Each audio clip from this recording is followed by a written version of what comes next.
But yeah, when we played with you guys, the reaction we got obviously from you and the fans was not shocking as such, but it was just really great, because it just showed obviously that the rock scene it spreads across every genre, and because of the fusion of Western, country, Southern, or whatever you want to call it, some of the genres, even like say country, there's for some people there's a nostalgia, because I mean, guaranteed, like a lot of metal fans, a lot of rock fans, they've listened to Johnny Cash or whatever.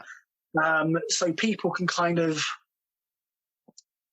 I don't know, sort of, there'll be one song will tailor to their taste of that genre, and so yeah, the tour with you guys was just surprising. We didn't know how we would go down, and like I said, people loved it. So it was, yeah, an incredible experience. Cool. That you can sort of appeal to sort of anyone.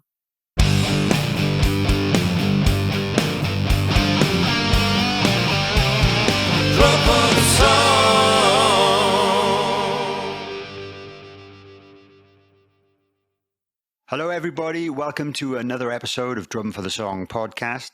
My name is Dane Campbell, I am your host, and today's guest is Ryan Smith from the wonderful Outlaw Orchestra. How's it going, man? Good evening. Yeah, it's cold, but probably where you are, it's probably a bit colder. I don't know. It has been a very chilly day, and I woke up. Luckily, my cat was cuddling me, which was really nice. Nice thing to wake up to. But it was, yeah, it was nice. I think she was using me for warmth, basically. But yeah, it was like -3 this morning, which is pretty damn cold. But yeah. We've not had mine. Well, occasionally, because where I live down on Hayling by the coast, it can get, pretty Baltic. Because you've got the sea air. But then kind of the sea air, the salty air does kind of act as a natural sort of defrosting agent, so my car doesn't frost over quite so much. That's a benefit. That is interesting, actually. I didn't think about that. Yeah, I'm not. Cool. Anyway, when it's summer, it's lovely. You've got the beach, but when it's winter, you just don't want to go anywhere. Nah. Sort of beach is the worst place to go unless you're into kite surfing, which I've done a bit in the past, but yeah, too expensive to carry on. That sounds cool. It must be nice being that close, actually. But thanks it's for. Lovely. It's a couple of minutes. Literally 3-minute walk, if that, to the beach. It's all kind of stones and pebbles, but having kids and growing up by the beach, it's just amazing for them, because it's like if you lived in Bournemouth or I don't know anywhere else, sort of the Witterings in Chichester, it's really really really busy and quite hectic. But Hayling's quite sort of slow pace of life. You obviously quite a lot of elderly people on, and obviously you're now getting a sort of a mixture of younger people on over the past couple of years. But it's just nice to have it on your doorstep, ice creams, and it's lovely. It sounds like a bit of a dream, to be honest. I'd love to live that close to the coast personally, and I know the places in Wales that I would potentially look at would just be too expensive.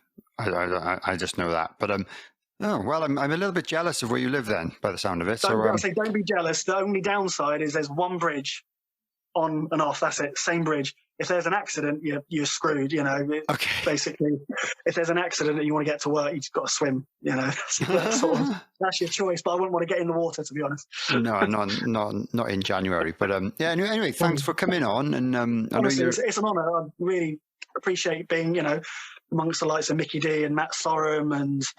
I just really appreciate it. It's great. No worries, man. I try and champion the legends like those guys and up and coming bands as well, and bands that I think are good and drummers that I think are good, which you are one of them. So I appreciate. No, it was great. And so for anyone listening, the Outlaw Orchestra did, I think, 5 shows with Phil Campbell and the Bastard Sons in November 2021. So they were the opening band for a few shows in England and in Wales. So I'm just going to describe what I think you sound like, really. I would say it's very, it is rock with a bit of country, bit of Western, very kind of cowboy themed and influenced lyrics. But it's great because you're all from the south of England, not the south of America, the southern states of America, like you sound like you could be. The instrumentation is very interesting. We'll talk about that later on. So you'll see some instruments you wouldn't normally see at a rock gig. And I think that must help you guys stand out from the crowd. Very entertaining, lots of banter on stage. So yeah, I'd highly recommend you going to see the Outlaw Orchestra if they are playing near you or at a festival or anything like that. But that's my little plug for the band. But that's pretty accurate. I mean, Dave he tries to call us metal and western or doom and western, but you are right. It is, predominantly there's rock music in every sort of every band that plays, and whether they're influenced by, I don't know, hip hop or whatever, or metal. But there's obviously the Americana, the country tinge with the banjo, and like I said, the strange instrumentation. So a pedal steel, you don't see a pedal steel at a rock concert. I mean, when Pete joined the band, he only had a banjo and a Duesenberg lap steel. So that was kind of predominantly the instruments he used. Because we've always, when we started as a band, we've always had the banjo. And some people find it odd to have banjo in rock music. I mean, you've got bands like, you've heard of the legendary Shack Shakers. They're kind of a rockabilly. They're kind of a bit mental, quite heavy rockabilly. Right. You've got Hasty Dixie, obviously, kind of a parody band, but they're really, really good musicians. But in what we do, it is a bit odd, but it kind of works. It sort of, like I said, it just makes us stand out a bit more. Even when we get on stage and people have not seen us before, they don't know what the hell they're kind of getting themselves into. They think banjo, pedal steel, Chiquita, power slide, thinking, what's this band going to do? And it's kind of our USP, I guess. And also what Dave does. He does an incredible job of playing guitar and bass at the same time. So he's got a split rig, a pedal, and he's got these special pickups which pick up the kind of bottom 2 strings or 3 strings, and he can still play the guitar as normal, but playing bass, and it is phenomenal. I mean, I don't know how he does it. You need sort of 2 brains to be able to do it. Yeah, I was going to say I didn't quite realize that was what was going on. So he's a clever bugger. And obviously you guys must be very aware of the kind of technical needs of being able to put on a show like that. And obviously being great musicians to play all those instruments as well. Because I've tried to dabble on a lap steel before, and I was like, this is so hard to be accurate and get the notes in tune and stuff like that. But excellent stuff. And your drumming is very good as well. I remember seeing your equipment on tour. You got some interesting drums, I will say. And we'll talk about that later on, about the gear. Yeah, I've got a selection of the gear by my side to give you a bit of a show and tell. Bonus for the YouTube watchers, because not everyone watches this, but it is available on YouTube for anyone who does listen to the audio versions. If you want to see the visual stuff and see my face and Ryan's face, so yeah. But let's go back to the beginning then. So how did you initially get into drumming or music? So I mean, I guess I've always been into to music, really. I mean, when I grew up, my dad, the music he sort of introduced me to was like The Who, Johnny Cash, Johnny Mathis, the Monkees, I said Buddy Holly, ABBA as well. I remember like one girl I brought home. I think it was like the first girlfriend my mum and dad met. My dad picked me up from the train station in Ealing, and she's a very pretty girl into kind of a hipstery music and stuff, and I kind of was at the time. And got in the car, and my dad's bloody got Super Trooper blasting out. I'm like, oh, Christ, kind of, she likes this cool music, and I sort of did. And I'm thinking, ABBA's not really the way to sell it, but, So, yeah, I've always been into music, but drumming, it's quite interesting. Probably about the age of 15 at school, I kind of got into like a worship group at the time, and I was kind of, for a period of time after that, into sort of religion and stuff like that. Not now, but... And I kind of got dabbling with drums probably for the first time when I was 15 at school, and just having a muck about with the guys in the worship band. They're like, look, do you want to be the drummer? I was like, oh yeah, okay. So kind of was a beginner-ish then, and it just sort of went from there. My drumming got better and better. I got sort of tutored by quite a lot of good drummers in the kind of worship scene. I just got better and better and better, and then eventually I did this battle of the bands at school. I kind of put it together. It was me, a couple of guys from the worship group. I was friends with a couple of guys who were into that kind of the grunge scene, so I got into to your Nirvana, Soundgarden, and Mudhoney, all the kind of sub pop grunge bands. And we put together a band, and we basically had to do obviously a load of covers, and it was sort of, I think, maximum of 5. And we ended up doing, it's funny, we ended up doing Jesus Christ Pose by Soundgarden, Californication by the Chili Peppers, Ace of Spades obviously by Motorhead, and very, very oddly, we did Don't Panic by Coldplay. I mean, you put that with those bands, it was a very odd combination. So we called ourselves, is it Motor Sound Garden Play or some crap like that? And we won the Battle of the Bands as well. It was great, but it just sort of, my music taste changed from then, like I said, into grunge. I mean, my first album I ever bought was Houdini by the Melvins. I don't know if you've sort of seen them, or they're just, I think they're really great and really heavy and quite chaotic. But the first single I bought, this is going to kind of make people laugh and probably gasp in horror, was Wannabe by the Spice Girls on cassette tape. I can't remember why I bought that on cassette. I liked the Spice Girls at the time. I think actually I went to Oxford Street with my mum when the Spice Girls turned on the lights, and I think that I got the cassette tape from an H&B there, and obviously they're quite pretty girls back then. But yeah, I don't know, very, very, very strange.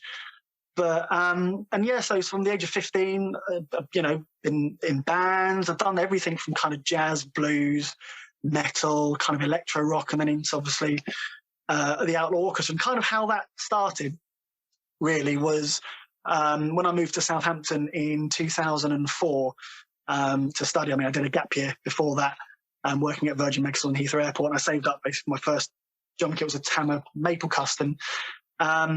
I was in an electro rock band called Soma High, and that was all sort of MIDI triggers and everything done to a click, which was obviously really good, keeps the show really nice and slick, but kind of room for improvisation was sort of slightly difficult because you are literally a slave to the click. And that went on for about a year, 2 years. So that was about 2016, 2015 maybe. And I ended up joining a covers band called Hazard County. And that's kind of where I met Dave. And Hazard County was basically Southern rock covers. Johnny Cash, Steve Earle, ZZ Top, a bit of the Stones, Black Crowes. And that's kind of where I got my feet really first time for country and Southern rock. 'Cause I've never really been into it. I've always liked metal, stuff like Slayer, prog sort of metal, like a band called Periphery, Baroness, Mastodon. I love stuff like Stevie Wonder, and back in the day I loved Travis for a number of years for my sins. Quite a range then, yeah. Yeah, it was weird. You'd see my CD collection, like I said, you'd see Slayer, you'd see Stevie Wonder, you'd see Sonic Youth and some other cool bands, and then you'd see sort of Travis in the T section, very oddly, and people would sort of say, well, would you like them? I said, well, but I'll give you a story about that later. So after sort of Hazard County disbanded, Dave and I, we kind of joined this band. At the time, they're called Dirty Diesel Outlaw Orchestra, and that consisted of me on drums, Dave on guitar, a chap on harmonica, and he was sort of the front man, Alex, who was the double bass player, and a guy called Stephen Welch on banjo. Now, the funny thing about Stephen, he, at the time, he was living and grew up on an estate in Millbrook, which most people down that area sort of know it's a fairly rough area. And he had his sort of hair sort of greased on his forehead, and he basically had a love for Earl Scruggs. Look up Earl Scruggs, amazing banjo player. So he had a love for banjo music, which his dad basically sort of introduced him to, and drum and bass, sort of a weird, very sort of polar opposite things, Yeah. But he was phenomenal. He was lightning fast. And that sort of, again, went on for a couple of years, did a festival up in Bristol called Grillstock, and we played with like the Darkness, the Shack Shakers, and Goldie Looking Chain, obviously, who probably know. And so we've been through some different lineup changes. So the harmonica player left, and it was just a 4-piece. And we sort of went on for a while. We played Planet Rock Winter's End in 2018, which was actually where I first saw you guys. And sort of the first time I'd ever heard of you sort of then. And sort of we did Winter's End, we did a load of other really cool festivals. It was the first time really, or one of the first times that Dave became, sort of frontman. Alex sort of left in, I think it was sort of 2020. And then we basically went down sort of to a trio. I mean, when we and the harmonica player left. We basically I renamed ourselves as the Outlaw Orchestra, and obviously the setup you see now is the current lineup. Pete joined about February time, I think, in 2020, and it was just so difficult to find banjo players that were under the age of about 89. We literally scoured the country. There are either kind of beard twiddling wizards, or like I said, they on their Zimmer frame sort of thing. And then I remember, there's a guy called Alex Krupa who was he's a radio DJ on Express FM in Portsmouth, and so I asked him if he knew any banjo players, because we were connected through other mutual friends. He said, "Oh yeah, try this guy Pete Briley. He's in a two-piece called Hengistbury, who was sort of a bit more folky, really good though." We sort of auditioned him and this, that, and the other, and that was it. The rest is history, and his instrument collection, as you can see, is just grown and grown from just a banjo and a lap steel. He's got a pedal steel, and he's got a Chiquita, which is John Erlewine and Billy Gibbons from ZZ Top sort of helped, create it. Also, Michael J. Fox played a yellow one in Back to the Future. Oh, wow. He's got a PV power slide, which is basically like a full-on metal sort of power slide, sort of spiky, and it's gorgeous. The pedal steel. What else he got? He bought this 19. Oh, he's going to kill me if I get it wrong. I think it was an 87 Gibson SG he bought fairly recently, which is incredible. He's just got so much stuff at his house, studio, and he's just a really good musician. He's toured around Nashville, played with some great artists. So, we're really lucky to have him. And he's got such a good ear for music and chord changes and harmonies and stuff. He's just, I think when he joined, me and Dave looked at each other and went, "Man, we've got to up our game. This guy's really, really good." And us two sort of sloppy bastards, playing in a sort of a covers band years ago. So yeah, that's the setup. And I said it is sometimes say difficult, but to fill a sound for a three-piece, because traditionally you have a drummer, guitar player, and a bass player. But yeah, Dave really does get the low end from his split rig. In some gigs, didn't have it on the Phil Campbell tour. He has a MIDI sort of pedal setup with a Moog synthesizer, which he'd basically, if Dave, this was in the early times of him trying a split rig, in the early days when he would do a solo, obviously Pete would use his MIDI pedals to sort of create bass. So I think when sound check, the engineer would be like, "Yeah, press your pedals," and it just literally sounded like something from Soft Cell or Depeche Mode or something. I think it just sounds, it just gets weirder and weirder. But no, we are a clever band, if you like, to kind of put the sound out that we do, and it is fun. It is fun.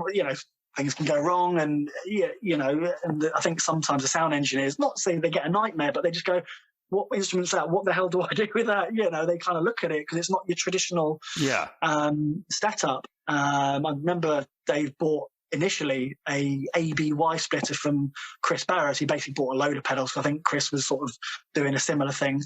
And yeah, it's so clever. I mean, you see where Dave's feet go. He's kind of like Michael Flatley, sort of, line dancing. His feet are everywhere. And yeah, it's just a lot of fun. And the journey kind of the band has had, we've gone from being a band playing music to kind of being musicians, because I think it's different being a musician to then being a drummer. I think being a musician, it's sort of the next level of kind of creativity and sort of understanding, because I think you get a lot of bands where it's just one volume all the way through, but I think you listen to like Rival Sons are like one of my favorite bands, and Michael Miley.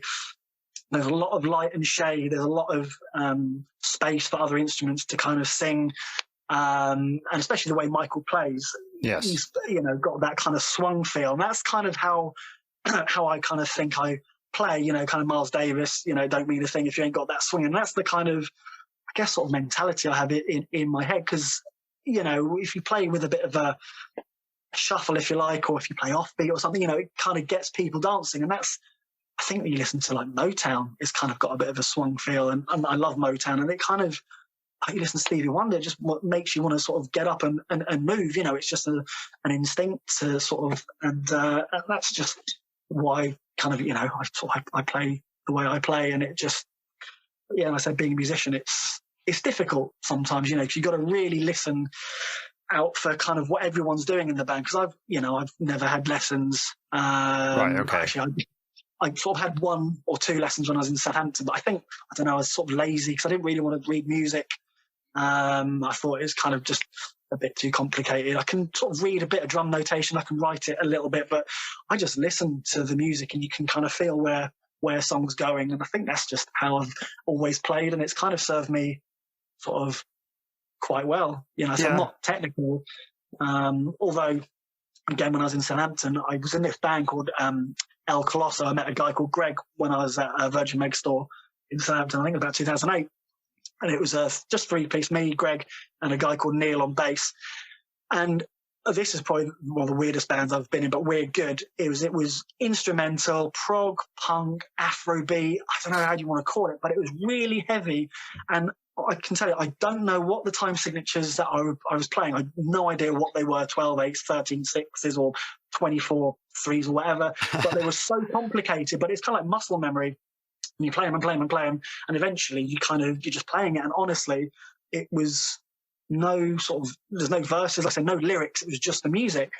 And Greg was great at his guitar. He had a Digitech whammy and loads of other really cool things. And he loved bands like Rush, XTC. And he kind of got me into the prog music, Genesis. And so all through my, from starting at 15 at school in a worship group all the way to now, the journey I've had, I've picked up so much, skills, and I've just got an appreciation for loads and loads of different music. And I think really the music I listen to, I think that's influenced kind of how I play. So I love, like I said, Dave Lombardo, Slayer, Michael Miley, Rival Sons, and, Ringo from the Beatles, so there's lots of different influences, Bonham, Moon, it's just all a big sort of melting pot of skills and styles. And I think that's really what the band is. We're a melting pot of whatever you want to call us. And that's kind of, I think, the great thing about us, really. Yeah, I agree. If I'm being a bit biased. No, totally. And I totally agree with that. And it's best to have as many influences as possible so your music is more interesting and, I guess, varied and surprising to the listener. And it was the other day I listened to your album. Remind me what it was called. Sorry, I should have noted this down. That's right. It's Making Tracks. That's the one, yeah. So go and check that out. I was listening on Spotify. Is it? Can people buy it from you if they want to? So if you go to www.theoutlaworchestra.com, you can buy Making Tracks. You can also buy, I haven't got Pantomime Villains, that was the first album we did, but that's the latest record. Nice. Which was out October last year. If you go back to the very beginnings of us, that was our first ever EP. So you can that was us back in the day. And I think after that EP, we did kind of like a self-produced EP called God Knows. So it's got a couple of tunes on that. Like I said, Pantomime Villains I haven't got that with me, but that's our first album. So you can kind of see the journey and how we've started and sort of how far we've come. Yeah. I think a lot of people actually. Yeah, absolutely. A lot of radio stations, magazines, loads of people have just said just how much of a, like I said, a musician's band we've become, how much of a sort of almost a maturity, like I said, really understanding that kind of light and shade, really kind of spending lots of time on song arrangements, not just lyrics, Yeah. We got a friend called Brian Ager, who I remember when we did Winter's End, he, sold our merch for us. He sort of helped us out, and he's part of the Planet Rock crew. And yeah, he's been with us, like, for example, from almost day one. And he's just, like I said, seen us how we've grown, almost like, seeing your son kind of grow into a full man. And it's just really a great journey we've had. The friends we've made as well, like, you guys. And it's just kind of one of my favorite things in being in the band is you come off stage, we go to hang out with our friends, get absolutely, sort of hammered, not all the time, but I remember we did a gig in Scotland in Troon called Winter Storm. We came off, it was the same day we was doing Skid Row, were headlining. We just came off and just people were just, Scottish people just giving us money, just giving us drinks. And we honestly got so drunk. We don't get that, I think, anywhere else. But hospitality in Scotland is incredible. So it is good. Yeah, it's interesting just to see kind of almost where we can go next. We'll never do like backing tracks or anything, but yeah, it's just where can we go from sort of here. So yes, you want to keep everything live. I think that's quite a cool thing. Is that there are a lot of bands using backing tracks nowadays, and there's mixed thoughts about that. And I still don't know how I feel about it, but certainly I know the band I'm in, Phil Campbell and the Bastard Sons. We're not the kind of band that will ever use a backing track or click track live. Probably, I think it would. I'm not against click tracks at all, but I just don't think it would suit our music. I think our music needs to move a bit. But yeah, anyway, good to know that you're the same. So talking about the future, have you got any goals for the band? So, I mean, Dave, Pete, I'm not saying they'll have different goals to me, but I mean, ultimately we want to, go on tour again, longer tour in the States, because we have got quite a lot of friends in the States. I'll sort of tell you about that in a bit. But like for me, I'd love to go on tour with like Blackberry Smoke, the Cadillac 3, Brothers Osborne, Rival Sons. I mean, obviously they're big, big bands, but that's kind of where I'd like us to go, is to be like a tour support for, a big band. Robert John on the Wreck, for example. I love them. They're so good. Been following them for quite a number of years. So that would kind of be my sort of goal. Arenas and stuff like that. I mean, Pete, I think he said gold or platinum, one of those discs. He said that would be a kind of an achievement. That's his sort of goal. But nice. Being sort of played by like Bob Harris, and do you know what? I've always wanted to go on Jules Holland. Oh yeah, always wanted to go on Jules Holland, because I've got hundreds of DVDs in the garage here, and a load of them are Jules Holland ones. I mean, people are thinking, what's a DVD? But it's like watching like the Afghan Wigs, Screaming Trees, Queens of the Stone Age, and I was like, yeah, I'd love to be on their Stone Temple Pilots, but I think, Jules Holland's a bit particular. But to be honest, I think, if we played stuff to him, if you heard it, I think you'd probably quite dig it, because his shows are quite varied. You get lots of, I don't know, almost like African jazz, blues, honky tonk rap kind of artists who had like these instruments that are made from, I don't know, like a twig and a bit of fruit or something. And honestly, it's so good. And that's the sort of thing I'd love to do, is go on, a show like his. Cool. Well, you're certainly unique enough to do all of those things, so you just got to keep going, man. And aim high. Definitely aim high. Think positive. Just keep working at it, and hopefully opportunities will come. And like you said about supporting those bands, I don't think that's such a far off goal to have, really. I think that's definitely possible. If they're coming to the UK and they're looking for a UK support band that would fit in with their music quite nicely, you're one of the only bands I would think of that I'm aware of that would fit in perfectly, let's say. The thing is, we're not signed. We've got our own record label. Not managed, we're all sort of self-managed. We've got a guy called Jonathan who runs a kind of booking agency and sort of a management company as well, called 4Jam, and he's really good. He's put on a lot of shows for us, but we do book our own gigs as well. So we are, we've had various PR over the years, and we are kind of pretty much self-sufficient. I think maybe management is the next natural step, maybe. A label. I mean, the kind of music industry and labels, do you need one, don't you need one? I think, obviously different bands, different circumstances, but it's just changed over the years so much, and lots of bands sort of do it yourself, and that's kind of what we do. And because we're in control of everything, I guess we've got that, I don't know if it's a luxury, but got the freedom to really almost kind of do what we want, write what we want. But then, you've kind of got, ultimately you'll have a ceiling of some sort which you will hit. And then, there is some other company who will be able to take you above that ceiling and take you to the next step. So it's just things like, natural progression. Maybe, don't even go looking for it, just sort of wait for it to come. And, we've had, the tour, that we did with you, we were playing at the pool, I think the Lighthouse. It's like a an arts music centre, and we played that. And we were watching a band who was supporting us, and then Pete was like, "Look at this, Phil Campbell and Bastard Sons, they want us to support them." Obviously, we would have loved to have done the whole thing, but just work and stuff. And we were just like, came out of the blue, literally just didn't expect it whatsoever. And me and Pete were just like, oh my God, we've got to do this.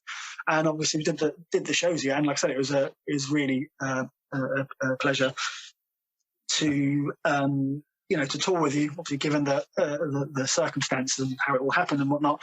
But still, it was it was great. So for us, I think really, and the tour with you was probably the biggest shows we've done. Oh, cool. Obviously done festivals, but in terms of just gigs, yeah, it's the biggest run of gigs we've ever done. Highest profile, and we ticked off Thekla, the Rescue Rooms. I mean, Patty Pavilion. Obviously, you guys playing, and loads of other Scarlet Rebels, Florence Black. They've played it, and it's a great venue. What did we do? The Crawford Arms in Milton Keynes. What else did we do? The fire station in Bournemouth. That was great. So it was amazing. Yeah, they were like probably the best shows of the tour. Maybe not Milton Keynes, but the other ones were, I would say, were the best ones. Yeah. Best turnouts and better crowds. They were busy. Bournemouth was incredible. I think that was probably one of the busiest sort of shows on. I mean, obviously the week before, obviously the tour looked great, but. Yeah, like I said, we feel the tour we did with you was the next step. Cool. Up really in our career, if you want to call it that.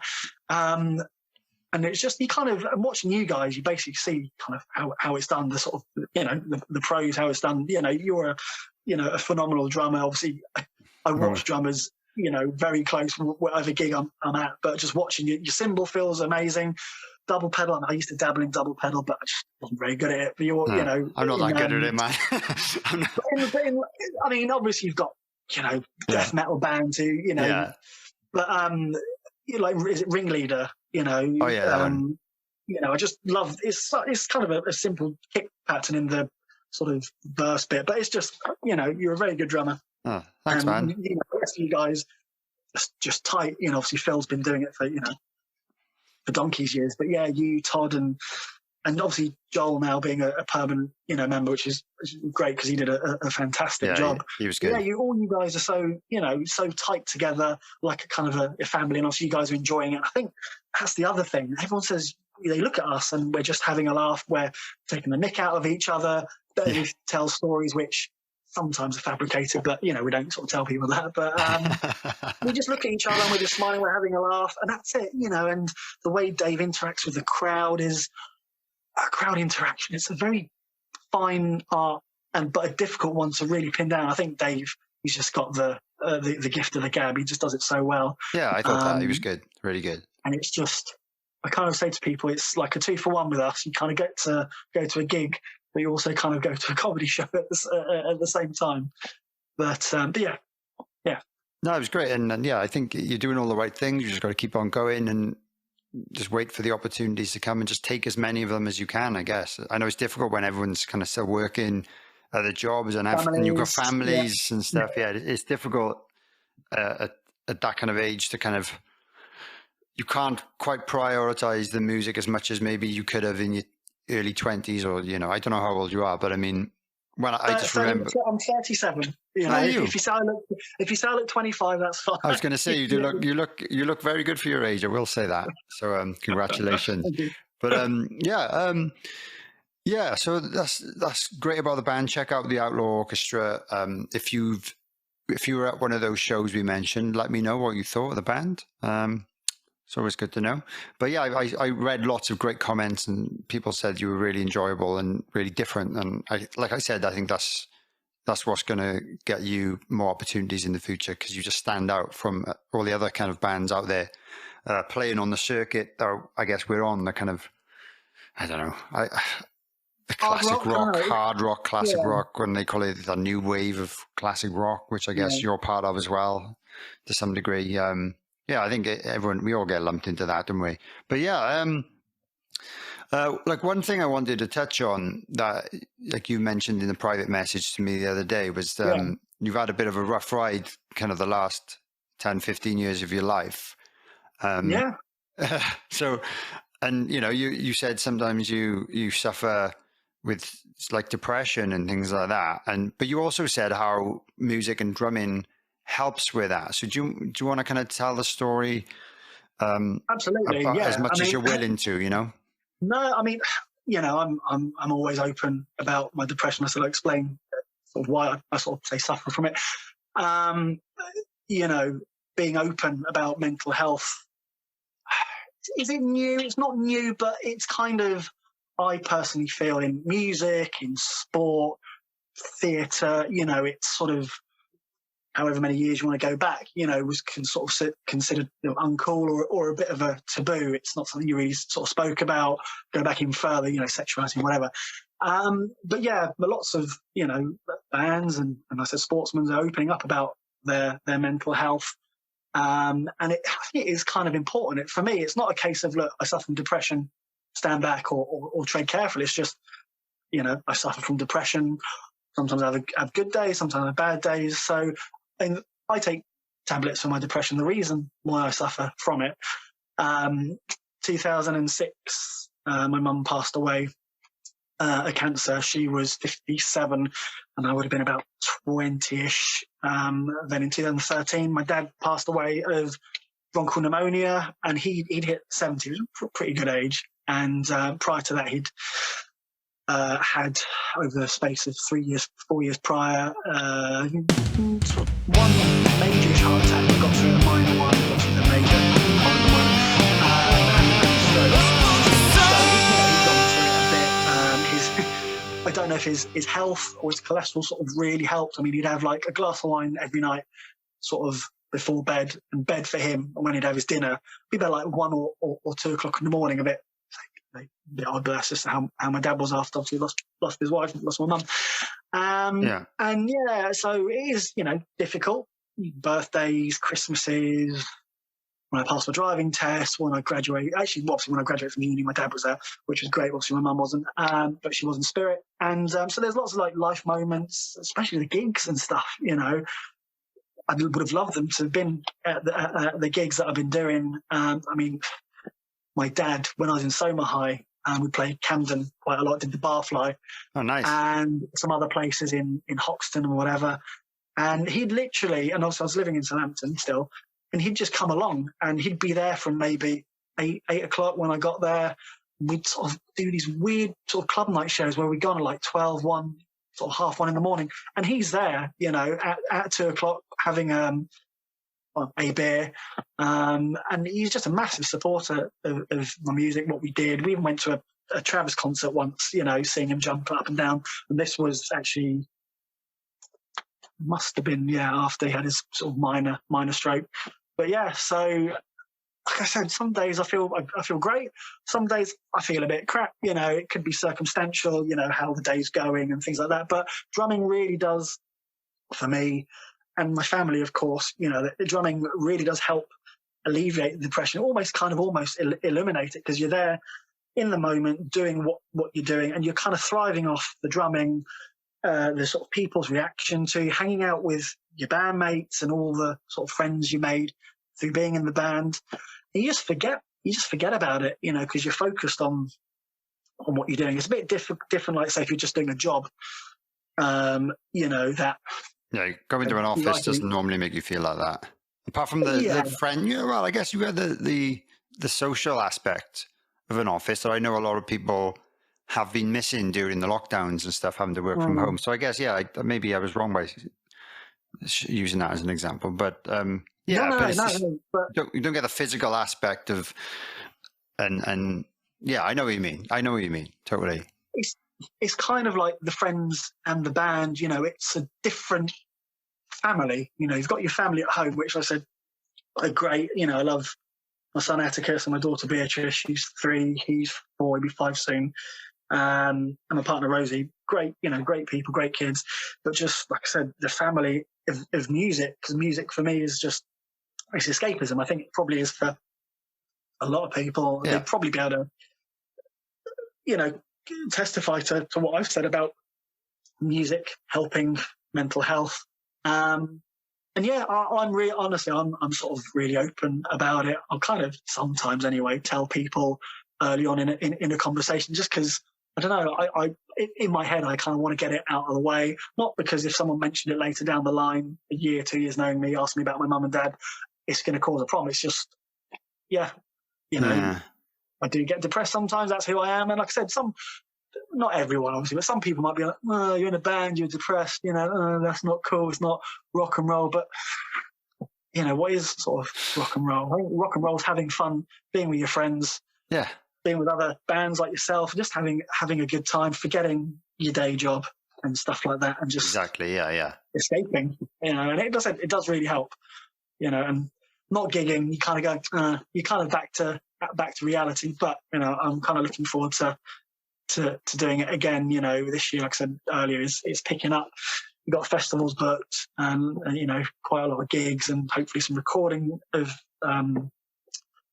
some covers. Because on Spotify we did an online release called Under the Covers, which we covered like the Animals, the Stones, and stuff. So you can listen to that. It's been Under the Covers. We'll be doing another one soon, because I think releasing new music is kind of important to stay abreast of kind of everything. Absolutely, but yeah, drumming's a massive help, and I know drumming. I'm good at it, and it's kind of like, you know, you feel confident in yourself. Excellent, yeah. And just while you mentioned you've got some festivals coming up, are there any you want to plug now for people who listen in the UK or whatever? Loads. So we're doing a country festival up in Carlisle with quite a lot of the Mitre Crown Hotel in March. Yeah, in March, with a load of sort of really good country acts like Gasolina Matches, Kezia Gill, who's won hundreds of awards. She's great. I think we're doing Buckle and Boots, which is up in Stockport. We did that last year. So honestly, it's so many to remember. Go on Facebook, go on my profile. You know, all the gigs are up there. I think we're doing Slim Jims, hopefully in March, at the end of March, in London. So yeah, it's just loads of gigs, to sort of too many to mention. Fair enough. Okay. No, good. That's good to see that you've got lots of. Hopefully one day we'll kind of, you know, us and you guys will come together and do some gigs another day, because it was a lot of fun, you know. But we're hoping we can, because we were doing lots of driving back, you know. Yeah, it sounded like you would logistically, it was quite difficult for you guys. It was just like Milton Keynes. We sort of drove up, came back same night. Tuesday we had off, and then Nottingham and Bristol we stayed over, which was great. Bournemouth was just round the corner from Pete, so it wasn't difficult for him. And then Wales we drove back the same night. But hopefully, you know, one day we'll be one of those buses, and we just be on the road for weeks. Bring the kids, bring the dogs and stuff. It's a dream. So do you know the Wild Hearts? Yeah, of course. Yeah. We did a festival years ago called Rocking the Bowl in Sheffield. It's been going for a couple of years now. Great festival. Steve and Zany Hughes put it together. And we got chatting to Ginger, and his dog, I think it was a sort of a collie cross. And he just takes his dog on tour with him. She was lovely. And you kind of think, how do you manage to, you know, whether he has a part of his crew, like a sort of the dog sitter. But yeah, you know, it was great. And she went up on stage with him whilst they were playing, and you know, it was great. So I think one day, what I said to Rosie is, you know, the kids are probably a bit too young to lug my gear. I haven't got the muscles yet, but you know, I hope one day they'll be lugging my gear around for me, and you know. So that's a good point. And talking about your gear, let's talk about what you're using now. Then, so the kit, I remember you had a big fat snare drum.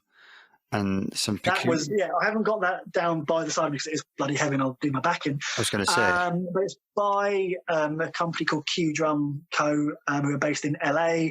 One of the sort of co-owners and builders is Lan Rubin, who drums with Nine Inch Nails and Nails. Obviously, Lan Rubin, son of Rick Rubin. So yeah, they're based in LA. Is he I didn't know he was the son of Rick Rubin. Yeah. Because I know of Ilan Rubin since he joined the Lost Prophets back in the day. That's when I was first aware of him. And obviously, he's I know the band's Angels and Airways, 9 Inch Nails. I'd love to get him on the show one day. So oh yeah, he'd be he'd amazing. probably talk to you about the drum building. Yeah, that'd be cool. Huh? But yeah, so obviously very very related. But yeah. So yeah, I kind of Q drums. I sort of I went to see 9 Inch Nails at the Motor Point in Cardiff, and I thought, what kit is he using? And trying to figure out, was it wood or was it kind of aluminium or whatever? But yeah, so we saw the Q logo, and I was like, oh, okay, I'll sort of got it from LA, got imported by a company called Sound Attacker in Colchester, a guy called Scott Lewis who sorted it out.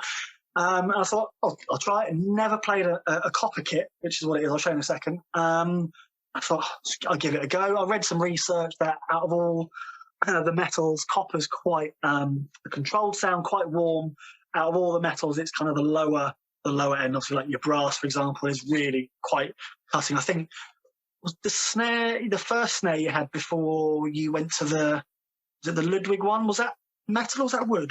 Oh, me, sorry. Oh yeah, on tour. Yeah, the one I was I was using a birch snare for the start of the tour, and then we did buy a Ludwig acrylite, which is aluminium. Yeah, that's right. But yeah, that was my first time ever playing an aluminium snare, and one of the reasons I looked into trying one of those was because people say they're quite flat sounding, as in they don't have a lot of overtones and things like that, which is quite nice it's nice to have an option, because lots of metal snares have lots of overtones. Yeah, lots of sort of bright attack and So I got a steel snare drum which is very bright, and I got a brass, which is that the Mickey D one? No, the Mickey D one's birch. The brass snare drum I've got is a Phil Rudd signature, actually, from AC/DC. That's a lovely snare. Yeah. That's a great one. But it's not as bright as the steel, but it's loud and it cuts through great. But I've never had copper or anything like that, so I'm interested.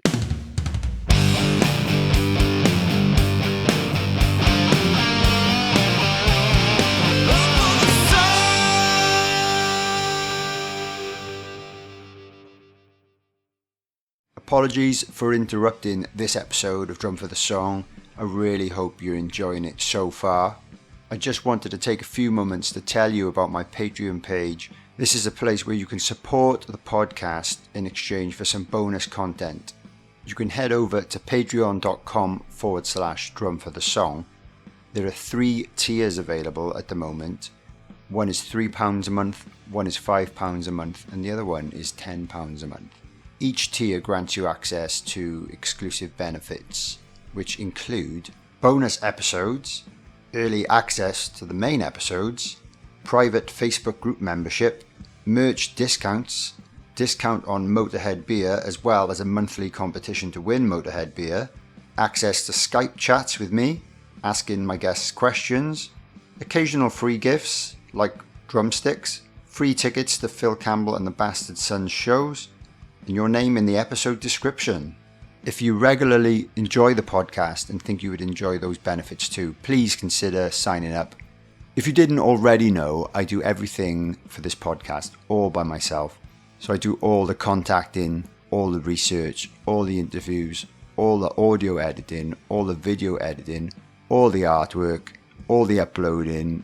I write all the descriptions, I build the website, everything is just me. So essentially, the money from the subscriptions helps me keep a bit of time free during my weeks so I can continue making the podcast for you guys. So again, that's patreon.com/Drum for the Song. Check it out and enjoy the rest of the episode. Drum for the Song podcast. When I had the maple custom, the Tama, like I said, my first kit, it was obviously maple's quite a warm sort of softwood. Yeah. And I experimented with like different heads, different cymbals. I'll sort of show you them in a bit. But yeah, copper's just really warm and fat. I always gravitate back to Motown. You listen to kind of the sound. Obviously, you've got to take into consideration the sound recording equipment that was available then, the techniques and technology and stuff. But you listen to a Motown snare, as I'd put it, it's quite dry and quite fat. I said it's not echoey. It's not like a stadium sort of kit. You know, as much as I love, you know, Bonham and Zeppelin, you know, it's not a really boomy, echoey kit. So let me see if I can grab it. Yeah, please do. But what I wanted to do, I remember the sound engineer when I was in Stonewall High, he sort of found it a bit weird. But I said basically, I didn't want a kit that was sort of bright copper, shiny, and, you know, I wanted something that looked a bit industrial, something that looked a bit like wood, but obviously isn't. It's kind of, if you imagine like, I don't know, you go out into the sticks in, you know, in America, the South or whatever, and you will see like a rusty oil can, a rusty, you know, steel drum or something like that. So that's a bit industrial. And basically, I'm going to see, that's kind of it, you know. So it's, I mean, you can. It almost looks like it almost looks like wood grain, doesn't it? Yeah, it looks like wood with kind of copper inlays. I'll explain the finish in a second, but basically it's a sheet of copper that's a single sheet that's rolled, and the way it's joined is really cool. You can see there, it's kind of riveted, so it does look really, really industrial. And basically, what this sort of finish is, I mean, you probably see, you might be able to see it there, sort of it's gone, you know, it's basically the metal's naturally kind of oxidized. It's called a patina, so it's like a chemical oxidization process that gives it that kind of finish. And yeah, I just didn't want it to, like I said, look shiny and wooden. But yeah, they're not particularly heavy because it's a single sheet. So, you know, it's quite delicate. But basically at the top and bottom, they've got 45-degree bearing edge maple reinforcement rings. So obviously that helps with the sound as well. Yeah. And the way, obviously I don't know the secret, but the way they've done the bearing edge, they've kind of rounded it off. So basically the head sits more on the bearing edge, you know, of the reinforcement ring than it does the metal. And that's kind of really one of the things that gives you the sound. Because obviously if you just a head, you know, just straight on metal, it just cut. And what heads I use, so I've been with Code drum heads for a bit. So I use their generator series, which double ply. I use a coated on the top and a coated on the bottom. So it kind of. Do you have double ply on the bottom as well? Yeah, so it's a bit more dampening. It's it would really, be. Yeah. You know, I have a lot more dampening. And obviously, saw, you know, what you did with one of your podcasts with Mike Heaton, and I've been using them probably since I said the Winter's End gig, because I've done Evans, Remo, Aquario, done probably most of the brands, and just Code. I just found, and especially with the copper kit, the tuning is just a lot easier. Like it's just the range, especially on copper, actually is quite wide. You can crank it up and it'll sound great, but you can really tune it quite low, and it still sounds great. It's kind of that's what cool. Q said is copper is almost like a natural EQing metal. It's really weird because it's got something to do with, I can't remember, it's quite scientific, but say like obviously like a really shiny metal, and obviously sound bouncing off a polished surface is different to like the inside is kind of, the copper's been brushed quite heavily. Yeah. So again, it's sort of the sound dampens quite a lot. So, and it's just great, you know. So Code heads on the entire kit. So generators on the toms, a blast head on the kick. So it's a 22 kick, 22 by 16. The toms are 14 by 12, and the tom is 18 by 16. The reason it's 18 by 16 is the car I had at the time. If I got an 18 by 18, it wouldn't have fit. So I went for I was going to say that's massive. But I would like your kit. I would love to have two toms, but you know, I just wouldn't be able to fit. But maybe one day. So that's the kit I use. And the hoops, the die-cast hoops, they're quite chunky. On the snare, like I said, you can't see it. It's got a trick throw off, again, die-cast hoops. Same sort of heads. Obviously, it's got a TRS, not a TRS, beg your pardon, a Sterling head, which again is 2-ply with a reverse dot. And again, that's quite, with the way I sort of tune it, it's quite warm. I get the snare wires quite loose, tune the top head quite low. Occasionally, I'll use either a Moon Gel or like a tone control adapter, which I got from Code, and it just sounds really fat. And so I do a lot of shuffle work on the snare. I don't know, it's just a really nice warm sound. And funny enough, you don't really, the way I've tuned the bottom head as well, and the way I've got the wires, you don't really get a lot of snare buzz, which occasionally that can be really annoying when, there's no music and someone's talking, you just hear the, Yeah, that's a good point. It's hard to avoid that sometimes. Yeah, I've got on the snare a pure sound. It's called an EQ snare wire. So I think typically most snare wires, I think it's 18 or 20 plus strands. It's obviously quite thick. So they're copper strands, and I think there's only on the EQ snare, I think there's only 8 or 9. So it's quite a thin. I see. There's less wires. Yeah, so I guess that's sort of one of the reasons why I get sort of less snare buzz. Probably. But yeah, the kit just sounds great. Everyone said how great it sounded. I mean, I used to stuff a duvet and towels and God knows what into the kick drum, and then we did one gig, and this guy Bradley, who's a sound engineer, he's done a couple of gigs. He said, take the duvet out because the kick sounds dead, But from my point, I thought it sounded great, but from the sound engineer's point of view, he said, it's, you just never, people from the audience, sound engineer, they can hear, different sounds. So I took it out, and it's not boomy again. It's got a bit more echo, but it's still quite controlled and sort of minimal sustain. So and it just sounds great. And I think I'd always use metal. But like they said, the snare is so heavy. I can't remember how many sheets of copper it is, but it's so thick. And yeah, I used to have a Mapex Black Panther once, which was steel, and that weighed a ton. But I think this is probably heavier. But I don't go to the gym, so it's exercise for me. Good point. No, cool, man. That's and I remember you had some interesting cymbals as well that I guess you don't see as often. What brand were the cymbals?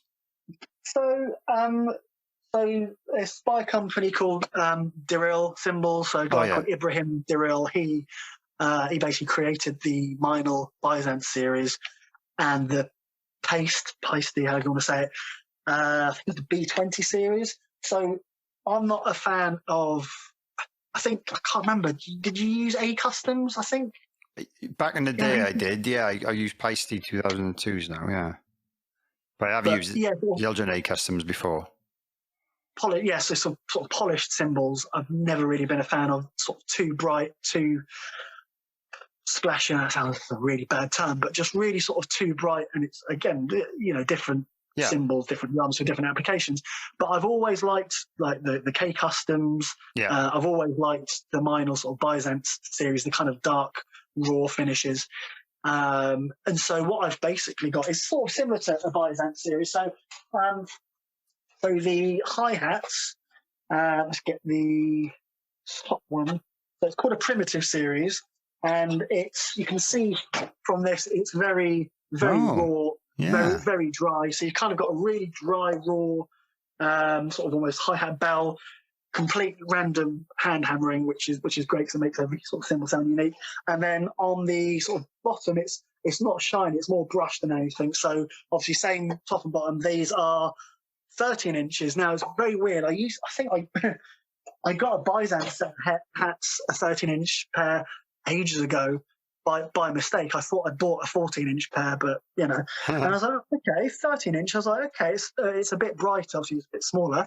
And I've just always stuck with 13s. I quite like the chick sound of a 13. It's just a bit, obviously a higher pitch, but because they're raw and they're quite dry, so they don't, again, the sustain is quite minimal. They're not particularly overly thin. They're quite thick, so obviously the resonance and sustain is going to be less.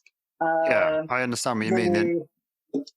So I got an 18. So both my crashes are 18s. This is called an ice, which is similar to like the Byzance sort of Meinl Byzance dual finish series. So basically, you've got like a raw sort of finish on most of it. So quite a bright bell, and then a sort of a polished outer. But then on the bottom, again, it's like my hi-hats. It's got that raw kind of dry finish. So you'll get quite a good sort of initial attack on it. But again, because of the dry finish and the thickness of the cymbal, I said the decay is quite minimal. And that's kind of, I don't know, I just think if you've got cymbals that are sort of really sort of crashy and splashy and, it's going to sort of overwash on sort of other instruments, obviously, play the drums quieter and this, that, and the other. But I just think sometimes when you want to go for it and sort of really rock out, sometimes you're hitting those cymbals quite hard. Yeah, it sort of could sort of be quite deafening. I mean, I use in-ears, which is, I didn't used to wear in-ears, but I'm sort of glad I do now because apart from when I was in the electro band, it just, protects your hearing. Of course. 2 more cymbals. So again, 18-inch. So this is what is called a silk crash. So this is a bit of an odd cymbal. So it's basically sandblasted. Mm-hmm. The metal's been sandblasted. So again, it's quite a thick cymbal, but because of the sandblasted surface, the sound's really weird. It's a very short decay, but the sound is quite trashy. I guess that's kind of why I like the dark cymbals. They're quite trashy and very sort of, the sounds are quite complex. Again, on the bottom, it's a polished surface. So again, that just gives you a completely different sound. And again, they're all completely random hand-hammered points. So very, very unique sound. Now, the ride cymbal, it's not that, resemblant of an A custom. I don't know what price this is I'm thinking of, but this is probably more of a traditional ride. So this is a 22-inch. This is called an Aslan. It's called I bought it purely on the name, but also the sound files. Nice. So it's not shiny. It's sort of lathed and sort of, brushed a little bit. You can see sort of there, you've got some hammering points sort of there and sort of, in a sort of uniform pattern. And then, beautiful. Again, same finish at the bottom. But I quite like it because it does crash a bit. But again, I don't like really crashy cymbals. And, again, it's just trying to, I guess what I've learned as a musician is just sort of the sound and everything. Less is more, volume doesn't necessarily make things better. So I've kind of gone for almost like less volume. And one of the things which is really clever, I've been working with Simpad for not very long, less than a year, and just looked at something they developed sort of fairly, say recently, maybe a couple of years. They're called moderators. So what they are is basically a special kind of foam, density foam, and what they do. So sort of these things here. So that's 80 mil. That's the 70 mil. What they basically do is they sit, obviously, the bottom of the cymbal stand, and what it does, it sits kind of underneath the bell, and it basically not mutes as such, but it dampens the sound from the bell outwards. So again, it shortens that decay, shortens the sustain. Yeah, doesn't have an effect on the tone of the cymbal. Doesn't change that, but it just does bring the volume takes the edge down off a little bit. It does. So I use on the sort of the most lively cymbals as such. So the ride and the dual finish crash, I'd use a thicker, a wider one just to cut it down. But whereas on the silk crash, so the sandblasted one, I used just a 70 mil because that has a short decay anyway. And then on the hi-hats, it's just what they call a chromatic. So it's sort of, like that, except it's black. But it just helps the hi-hats sit just a bit better on the clutch. I know you think sort of cymbal foam or felts or whatever, you think they're just, little pieces of, essential equipment, but they're actually quite, they're quite clever. So yeah, I'm really glad, the guys at Simpad are working with Code, Diril, Q drums. Great. The next thing I got is my sticks. So I think you've probably heard of the London drumstick company. I mean, they've got almost difficult to tell all the drummers they've got, but they've got Scarlet Rebels drummer. They've got a chick who drums with the Kiefer Sutherland band. Honestly, they've got hundreds of artists, but they're just growing. So the thing I like about the London drumstick company is they basically you can have a fully customized stick with your artwork. You can have almost an unlimited amount of customization options, diameter, length, etc. So I've got it's a 7A. It's a fastback snare, stick. So basically, there's more weight on the bottom of the stick, so you kind of the rebound effectively is more. I mean, I've played with like ProMark sticks where they had like the forward balance or the sort of what they call the rebound balance, and that's kind of what I've got.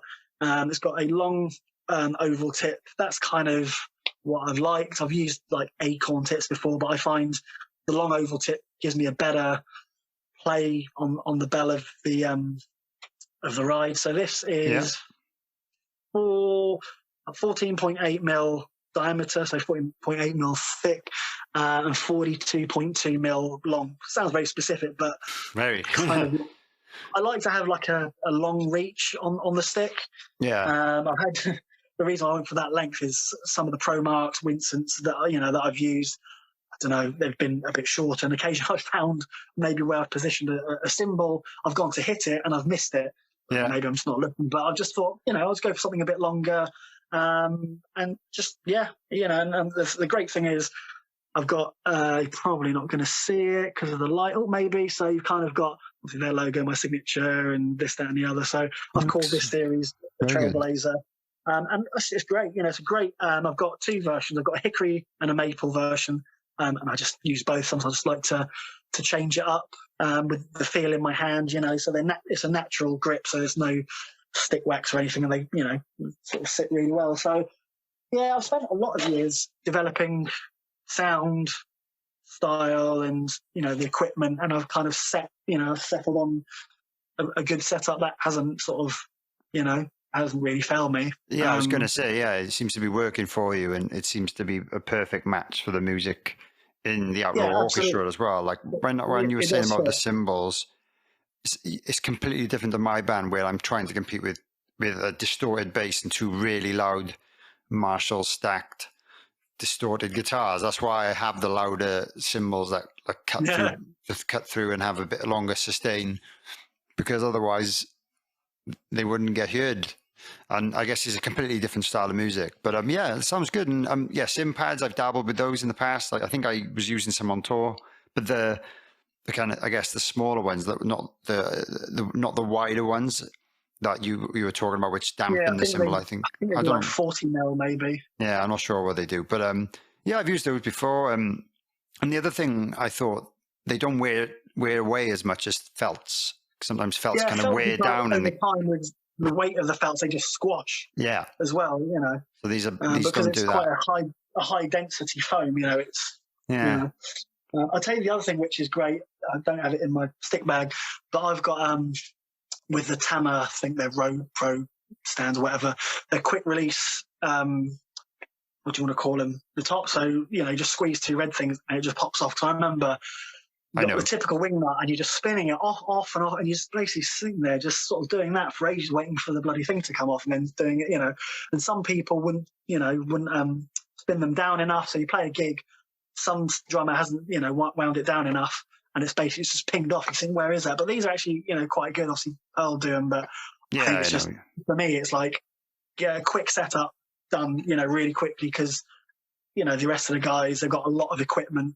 And if I'm set up first, reasonably quickly, it just makes sort of sound check and sort of getting a gig sort of up together quite quick. I remember the Nottingham gig, I think we got 4 minutes. I can't remember, something quite specific. She didn't have a channel for the in-ears, but it's like 4 minutes, and obviously it's, Oh yeah, I remember from that. The first gig to Wales, I think it went from like 2-3 minutes, and I think every gig progressively, I think we ended up in Wales with 10 minutes or something. It was quite funny. But I think, honestly, when you've got to think on your feet, you want a quick setup. You want to know the gear you've got is going to work. Obviously, drums, it's acoustic, nothing electrical. So, electrical things, they can sort of go wrong from time to time. But at least if you're set up, you can kind of let everyone sort of focus on getting them set up. So yeah, great setup, great gear. And so Mike from Code's been amazing over the years. Yeah, really supported me. He's a lovely guy. The guy from Deril, so the guy called Gabriel, and a guy who used to work there called Pier Giorgio. They're based out in Italy, the distribution centre. But no, they've been really good. They've been great. And Will Richards, he's in a band called City of Thieves. You've probably heard of him. Great drummer, honestly, really nice guy. He's just really sort of stuck with me. Everyone has, to be honest, and I've really try hard on social media to kind of cross promote, because if you're endorsing a brand, they're kind of endorsing you as an artist. It is, you know, a business relationship, you know, completely symbiotic. And, you know, it's kind of like a job in a way. You know, you do a gig, you take a picture, do a review, whatever, you know, you've got to, as much as they're supporting you by, you know, doing the gear at whatever price, you know, in return, you've got to really push the brand, even, you know, even if they don't need pushing. I mean, I think Code has come a long way in their design and their products and stuff, but you just got to, you know, you've got to support them as much as they support you. I think, and that's the thing with bands, like you go on tour with and this, that, and the other, you got to sort of support them as much as they're on the same, whether they're a bigger band or not a bigger band, you know, then you've got to support them, because, you know, you just never know on the sort of ladder that you're on, bands who are coming up through the ranks, or if you're supporting a bigger band, they'll be like, oh, hey, you know, that band were really cool, or they were easy to work with. You know, you never know kind of who's watching and this, that, and the other. So you've got to be, you've got to be nice to everyone. It's, you know, it's important. Bill and Ted said, like, be ace to each other always, or something. I think that's kind of true. You know, you've got to try hard, and as much as maybe you might even think it's a competition, because you are competing, maybe say against each other, but you know, every band wants to do better than, you know, the next band, and it can be quite tough. But yeah, you know, music is a big family, and you got to support each other on and off the stage, I think, as well. You know, great advice, and it's definitely a common theme on the podcast. Don't be a dick.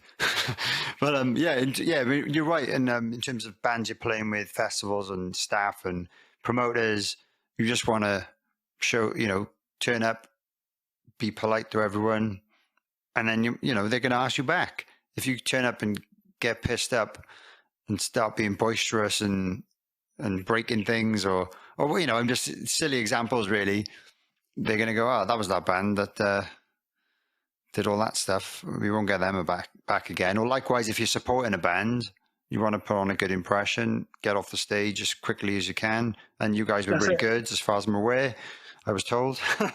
But yeah, it's like, we've not had any bad comments yet.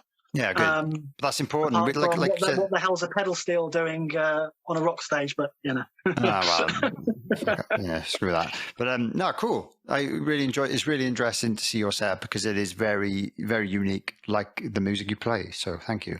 It's quite a simple setup. Like, it's, you know, it's a, I'd say 3-piece, 4-piece kit. You know, kick, snare, high rack tom, and a floor tom. You know, I guess your traditional three tom setup, or you know, 500 toms, you know, if you're Mike Portnoy or Neil Peart. I've always thought, you know, the simpler sort of the better. And I don't know, I find triplets, doing it on sort of a high rack tom and a floor tom, easier than kind of, I don't know, just coordination. I just find it easy going from the sort of floor tom back to the snare, and I just found that's just, you know, the way I prefer to play. And some people like to have, you know, row toms and 2 floor toms or whatever, but simple setup, simple but good sort of quality gear. And and you've definitely thought about it. You've definitely thought about what you're playing and why you're playing those options and materials. And so that's cool, because I think a lot of people will just go, oh, I just want a Tama kit because Lars plays one, and just, you know, things like that, which there's nothing wrong with that. But I mean, you've really thought about every part of your kit and why you like coming down to the sticks, how the weight of your sticks and what tip you want. And, you know, a lot of people don't even think about that. They just go, oh, Vic Firth 5As, they're popular, I'll just use those, without even really trying other things. But anyway, let's move on now. I've got as you know, if you listen to this a lot, I've got a Patreon page, and one of the benefits of signing up to that, this is the top tier, they get to ask my guests a question. So I've got a couple of questions for you, if you don't mind, Ryan. Cool. Yeah, definitely. The first one's from Paul Hutchings. Actually, he's got 2 questions for you. Greedy bugger. He's a greedy bugger, I know. He is good at the questions, though. He does come up with some good ones. Does the onstage camaraderie that is such fun to watch continue off stage? And if so, has it ever got out of hand? E.g., pranks that have gone wrong. Pranks? I mean, it definitely does. The camaraderie does continue off stage. The only thing is, I do snore, and when we shared the hotel in Nottingham on the tour, yeah, Dave's a light sleeper, so he'll always be like, "Fucking hell, Ryan, you were snoring. I couldn't sleep." So I'd end up sticking tissue in his ears to, and sort of pulling a cap over his head so he couldn't sort of see what's going on. So yeah, very light sleeper. But pranks, I mean, it's not really a prank, but we did have one instance where when we had Alex in the band, basically I gave him a lift down to his gig in Paul Boscombe, and he sort of didn't come out for sort of 2-3 hours. I was kind of waiting for him, and it's about 3 o'clock in the morning, and he'd basically been in the loos, and he was just so drunk he just forgot where he was, and I was freezing my tits off outside, and he basically had like a bottle of whiskey in his hand, and I said, "Where have you been?" He just held the bottle up, and I was like, "Okay, get in the car." So not really a prank, but sort of when we were a rock and roll band back then, but now we're very very very civil. Got news night at 10, bed and a cup of tea. I think we've all gone through that stage. I've fallen asleep being sick in a backstage toilet before, and then waking up 10 minutes before the bus was due to leave and things like that. I don't know. And I'm the most well behaved one generally. Maybe, yeah, probably, arguably. But anyway, that's good. You keep the band together. You keep them on the straight and narrow. I try to, but I'm very good these days. All right, the next one from Paul. Given that the Outlaw Orchestra cuts across a wide range of genres, what has been the most unorthodox tour, support slot, or gig that the band have played? I mean, probably answer that straight away. I think that the tour with you guys, because we kind of thought, right, Phil Campbell, over to head, and obviously what you guys do, sort of, it's obviously not metal, but it's very hard rock. And like I was saying earlier in the podcast, when we got the email saying, we want to support Phil Campbell, and we just thought, how are we going to sit with the kind of the sort of fans who obviously been listening to Motown for so many years and obviously been listening to you guys. It's a bit similar when we did Buckle and Boots, and it's obviously a pure country festival, and we thought, right, do we tailor our set to appeal to the country fans, or do we just do what we do, which is what we did in the end?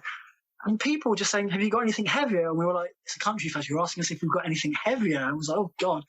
But yeah, when we played with you guys, the reaction we got obviously from you and the fans was not shocking as such, but it was just really great, because it just showed obviously that the rock scene it spreads across every genre, and because of the fusion of Western, country, Southern, or whatever you want to call it, some of the genres, even like say country, there's for some people there's a nostalgia, because I mean, guaranteed, like a lot of metal fans, a lot of rock fans, they've listened to Johnny Cash or whatever.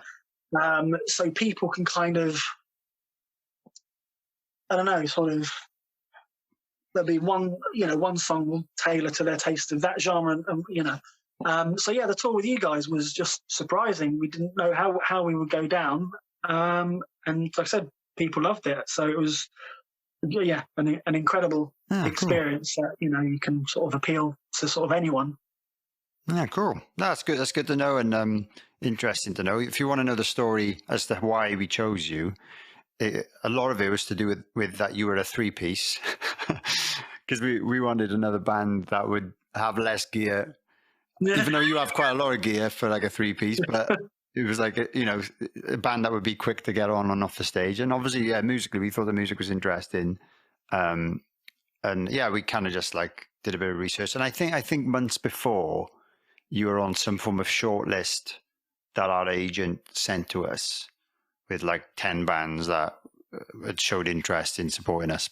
And then I'm not sure if you were on that or not, but I think, yeah, we picked you from that. But yeah, if anyone was wondering, We sort of wondered, and I remember Todd. He said, "Oh yeah, we just thought we know you. We've seen your name and you're nice, decent guys and play interesting music, and thought, give it a go." So again, whosever choice it was, obviously all of you, thanks for. No, it was cool, and it was good. No worries. And when you say like about the music, we just play blues really loud and quite fast, which isn't incredibly dissimilar to like the country kind of everything's based on the blues in some way.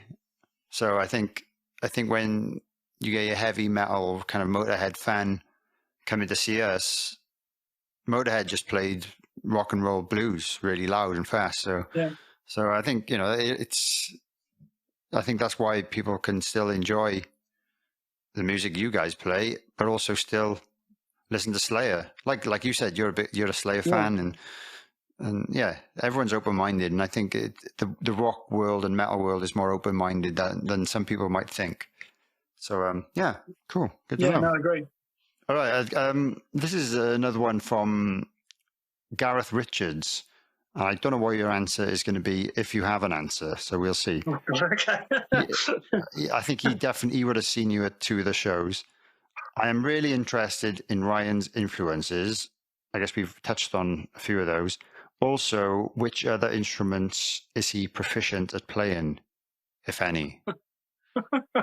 So the last part of that question, it's a bit of a cop-out. But I say the other instrument I play is percussion. And it's a bit of I'm cheating in a way, because kind of percussion isn't an instrument. It's just a scaled down drum kit without kind of drums. Although when we did a gig up in the Lake District, I've always kind of been quite good at congas and bongos and whatever. Ah, cool. And I basically messaged this guy who ran a kind of like what's the cash converters or whatever. And he had some bongos, and I thought, look, okay, I'm going to buy some bongos. I'm going to go up to do this gig in the Lake District and play them, because I love, kind of Santana and lots of kind of like psychedelic stoner, and you hear Blackberry Smoke as well. You hear sort of the congas and bongos. It just sounds really cool. So I basically bought them, and they were really good. So percussion. I said it's a bit of a cheat, but unfortunately, I don't play anything other than I bang things. That's all right. Loudly and softly, and sort of somewhere in the middle. But sadly, I don't. I think I'm a bit too stupid to play anything else. Nothing wrong with that, man. But influences, I mean, like I said, Michael Miley, he's been an influence for a long time. Matt Halpin from Periphery is sort of quite an influence. Again, you'll think he plays tech metal or gent, which is spelled DJENT. How does that sort of transpose into southern rock or whatever? But it's just almost sort of non-conformist sort of feels. The way Matt Halpin plays. He doesn't put things on the one, and he puts them in these really weird places that you wouldn't. They're like 7ths or 8ths, like really weird places. And again, like I said, because I'm not trained or theory based.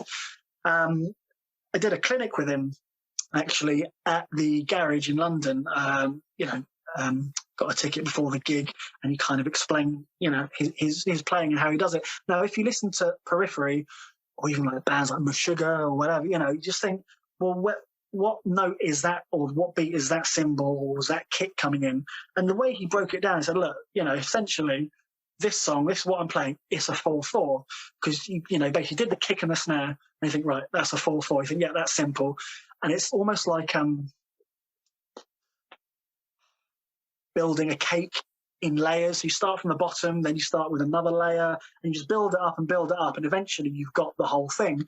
And then he sort of did the cymbals and where he put those in, and you think, oh, bloody hell, that's really complicated. But when you remember from the beginning, he's like, actually, no, kick snare, it's just a 4/4.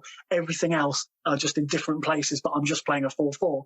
And when you break it down, it kind of is a simple bass rhythm. But so he's been a big influence. There's Bonham, just with his pedal work. I guess that's why I don't do double pedal, is I'm not saying I'm a purist or anything, but I kind of want to be able to do really cool licks on the kick with just one pedal. I kind of don't want to, because you get some bands, and I'm not saying this applies to all double pedal users, but you could do a triple obviously really easily with a double pedal. You could make a simple fill sound like, wow, that's incredible, but it is kind of the double pedal that's kind of, But yeah, so Bonham, I said Michael Miley, all the listen to all the rockabilly and the rock and roll from, I said, Buddy Holly, big band music, swing. I just love listening to. It's I guess the way I'm describing my playing is you kind of sit back in the rhythm rather than kind of sitting on top of it.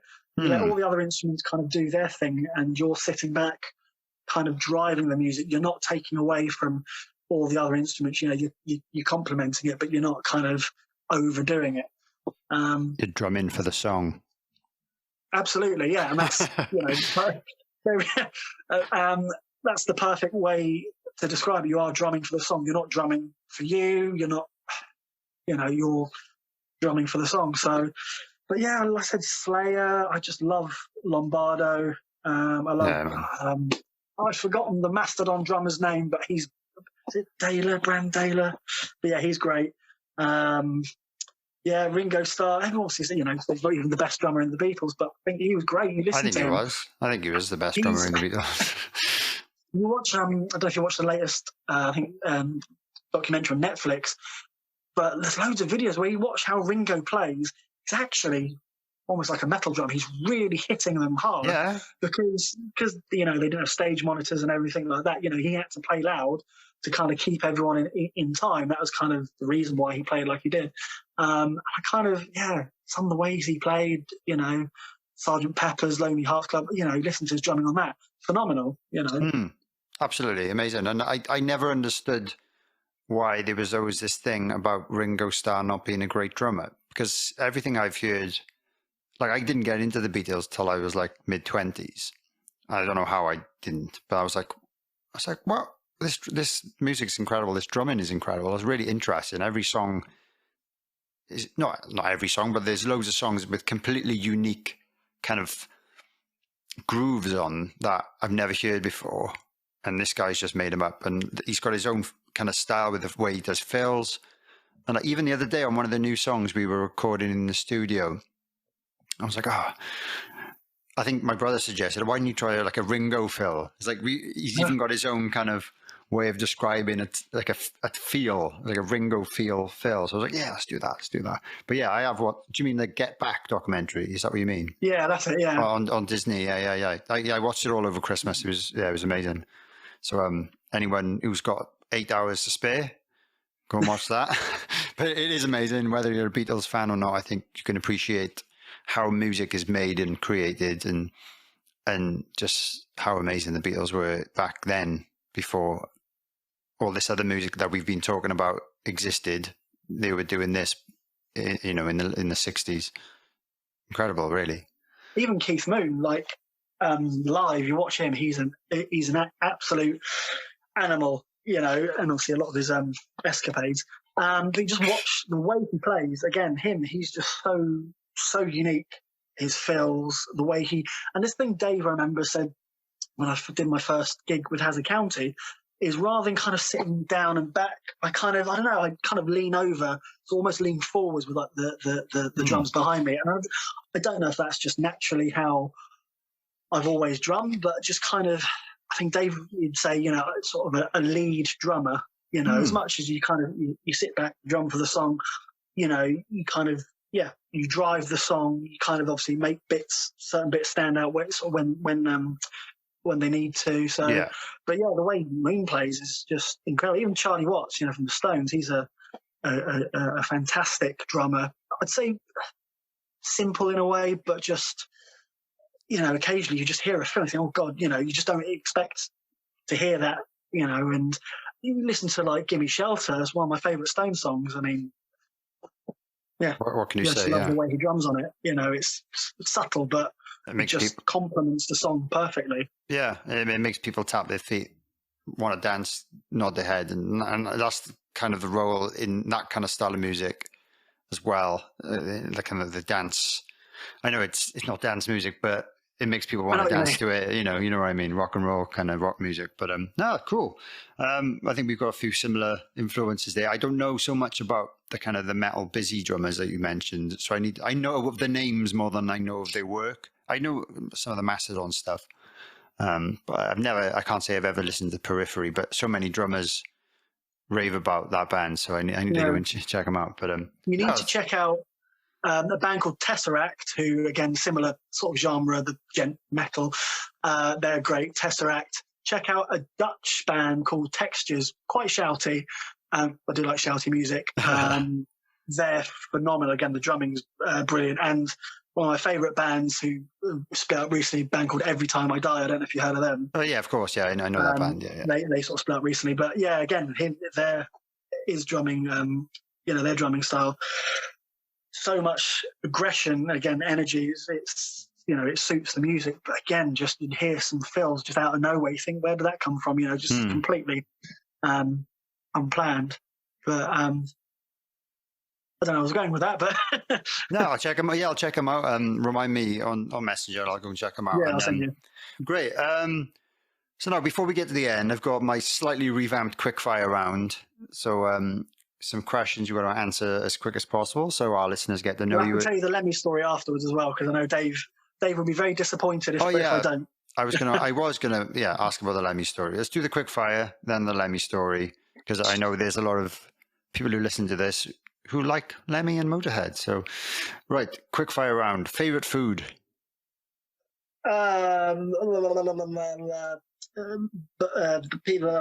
Pizza. Okay. Favorite movie? Eternal Sunshine of the Spotless Mind or Sexy Beast. Okay. Guitar or bass? Guitar. Nylon or wood tip? Wood. John Bonham or Neil Peart? John Bonham. Beatles or the Rolling Stones? Beatles. Big or small venue? The cross between the two? Small. Favorite time signature to play? I love a 3/4. 3/4, interesting. Favorite rhythm section? Elaborate.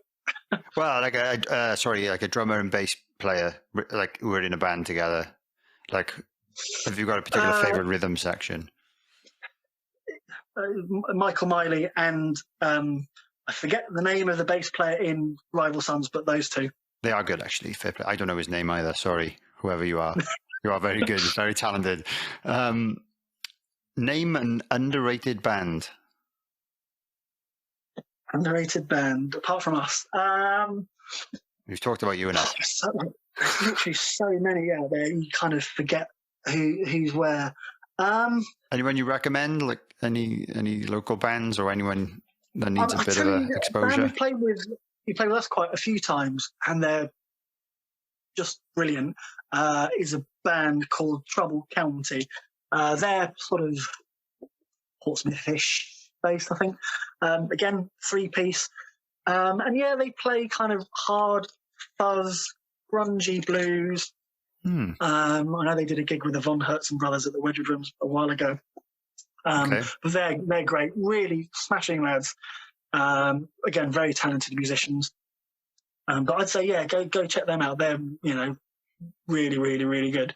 And I don't think, they always get the recognition they deserve, because it's such a minefield. All the new bands coming out. But yeah, they're great. Trouble County, very good. Thank you. Favorite album of all time? Oh Christ! This changes so often, but what's the first one that comes to mind?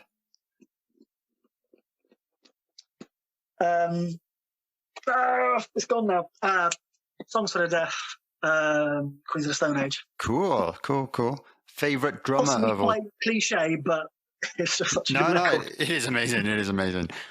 Favorite drummer of all time?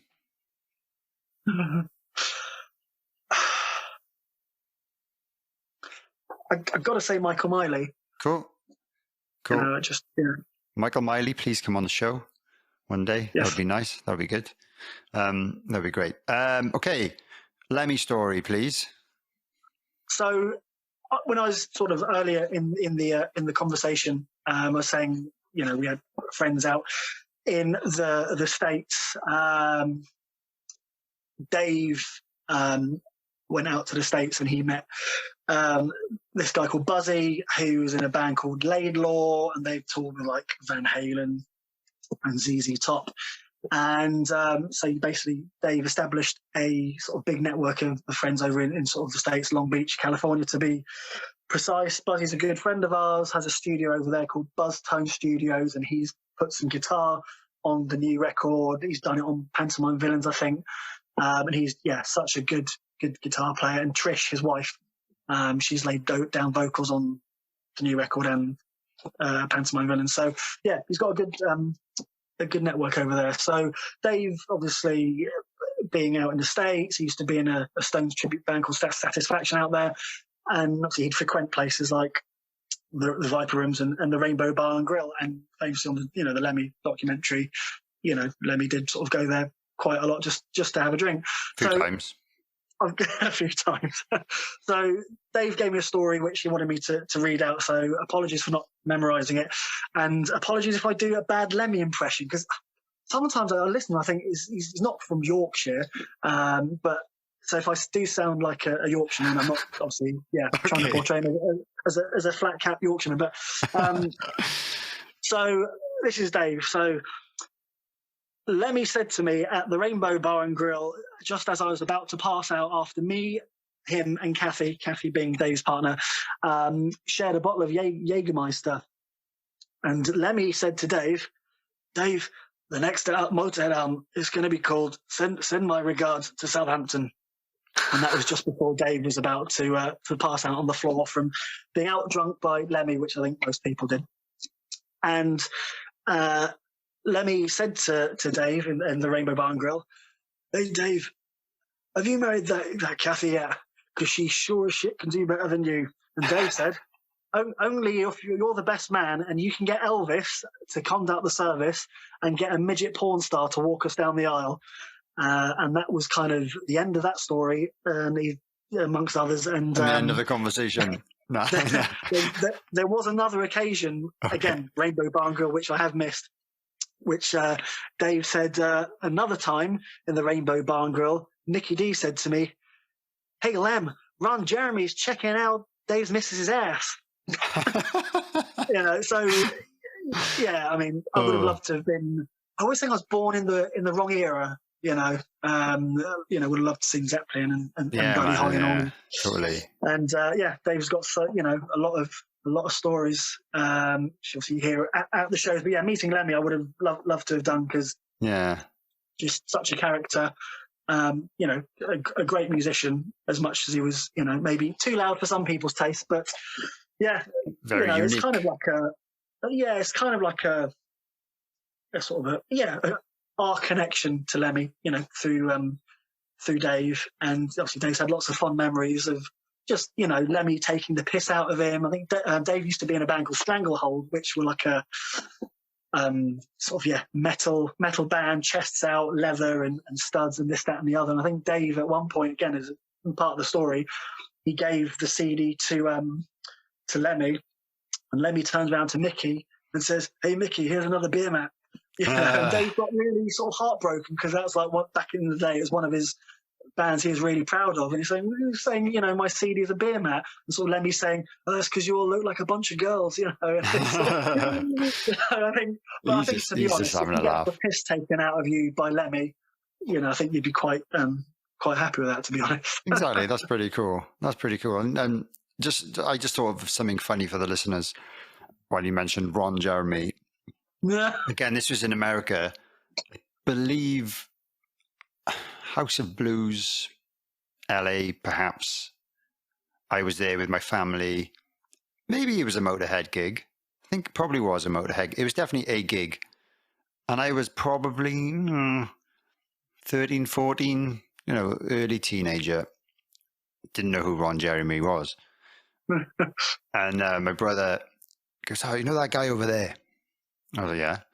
"I'll go and ask him if you can have a photo with him." I was like, "Why?" "Don't worry. Don't need to know why. Just go and do it. Go and do it. So I've got a photo. It's not a selfie, I guess. My brother must have taken the photo with me and Ron Jeremy when I was like 14 or something, and I shook his hand, which is a bit, looking back, a bit gross. That's a bit weird. The hand, yeah, and the hand's been many places. Oh, God. Yeah, so if I can find that photo, I don't know. It might be on my phone or on one of my hard drives somewhere. I'll upload it for everyone to see. Was your hair shorter or longer? Oh, if I remember rightly, I've got bleach blonde hair, spiky, sticking out of a visor. Not cool at all. I don't know, it must have been during a weird pop punk phase or something. That probably was if I was that age. But yeah, if I can find that. Ron Jeremy used to hang around a lot. Right. So thanks for the story. That was great. And now this is the time where you have to tell me who would be in your dream band, dead or alive, you on drums, who would be playing the other instruments? See, I've always had a dream of having a band with 3 drummers in it. So me as the main one, of course. And I would choose Bonham. I would choose Miley. On guitar, actually no, I'm going to go bass. I'd have Tom Araya from Slayer. And on guitar, I would have Eddie Van Halen. Ooh. But also, I can't think of any famous Hammond organ players, but I would have one bitchin' Hammond organ player because we've always said in the band, John Lord. Huh? John Lord from Deep Purple. Didn't he play a Hammond organ or something like that? Yeah. Possibly. I don't know my organs very well. I could have said Rick Wakeman, but I don't know, find him a bit irritating, so probably not him. But yeah, I'd love to have a Hammond organ player in my dream band. I'd love to have a Hammond organ player in the Outlaw Orchestra, but having a Leslie speaker weighs a ton, and Hammond organs are massive. But yeah, you wouldn't be able to support us if you have a Hammond organ player as well. Sorry, I'm only half joking. But that would probably be a dream lineup amongst other sort of hundreds. But I've always thought Eddie Van Halen's just phenomenal. Just makes it look so easy. Yeah. And just such a great player. Effortless. Yeah. What about a singer then? I would probably choose someone like Aretha Franklin, wow, or Diana Ross. Change it up a bit. Kind of make it a strange but interesting band. Get someone from the Motown era. Awesome. Kind of play sort of heavy, swung kind of Motown metal. Yeah, so almost Motown metal blues. Sounds amazing. Sounds incredible. It would have someone with like a real, you listen to Diana Ross, phenomenal vocals. Whether that would sit well with Tom Araya, I don't know. I'm sure he'd dig it.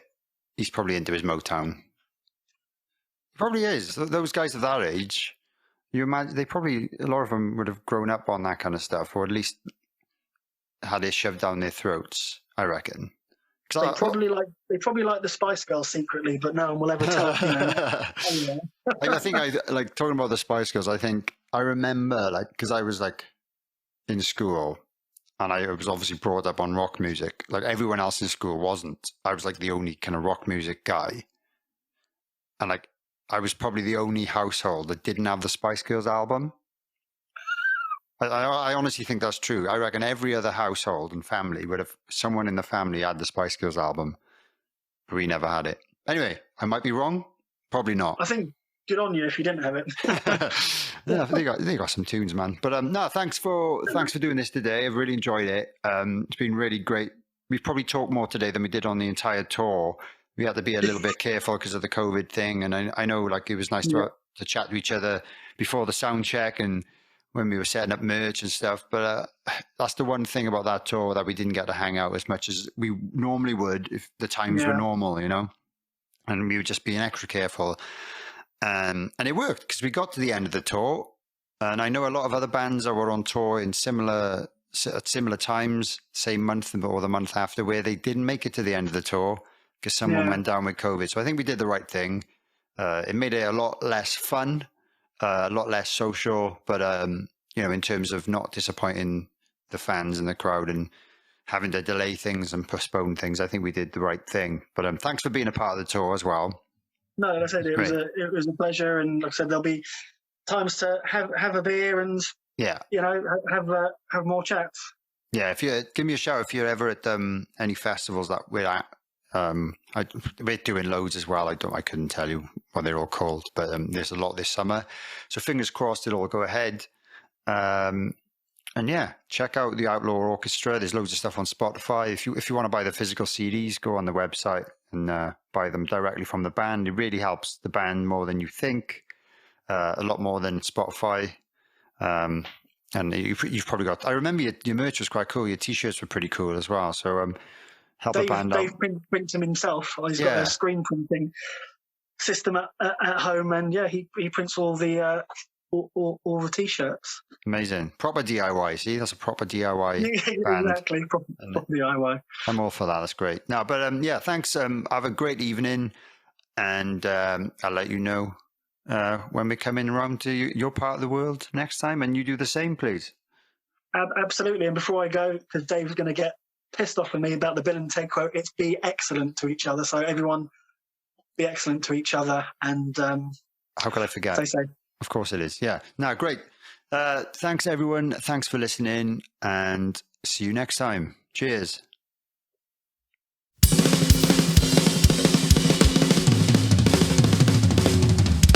Drum for the Song podcast. Thanks for listening to this episode of Drum for the Song podcast. If you've enjoyed this, please consider liking the video and subscribing if you're watching on YouTube, or subscribe and follow wherever you get your podcasts. If you could leave me a review or comment, that would be fantastic too, as it helps other people discover this show. Please also consider sharing this with any family members or friends who might enjoy the content. You can also follow me on social media at Dane_drums or at Drum for the Song, or search for Drum for the Song on Facebook to follow the page and join the official Facebook group. If you'd like to support the podcast, you could purchase some merchandise from drumforthesong.com, or consider supporting me via Patreon from just £3 per month for additional exclusive content like bonus episodes, video calls with myself, competitions, discounts, and much more. Any additional support is always greatly appreciated, but I would like to give extra special thanks to my top tier Groove Master patrons, whose names are listed in the description below.